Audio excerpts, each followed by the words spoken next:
አንዳንድ ጊዜ ዝምታ በጣም ደስ ይላል። አንዳንድ ጊዜ ዝምታ ያማል እና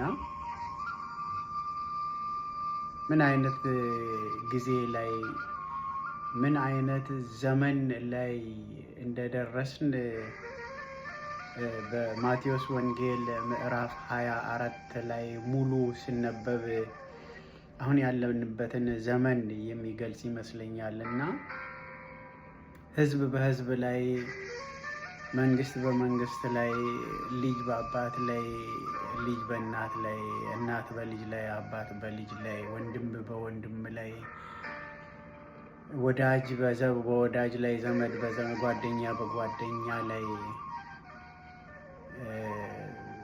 እንደሚነሳሳ የስምንተኛው ሺህ ምልክቱ ይመስለኛል እና እነዚህ ሁሉ አትደነቁ የሚጣር መጀመሪያዎች ናቸው ነው።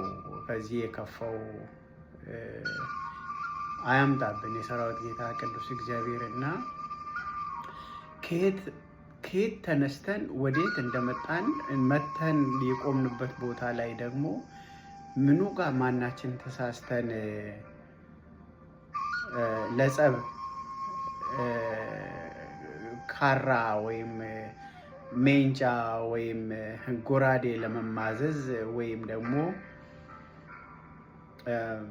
የህፃን ልጅ ግንባር ላይ ሽጉጥ ደቅነው ወይም ደግሞ አፈሙዝ ደቅነው ፎቶ መነሳት ምን አይነት ዝቅጠት ዘመን ላይ እንደደረስን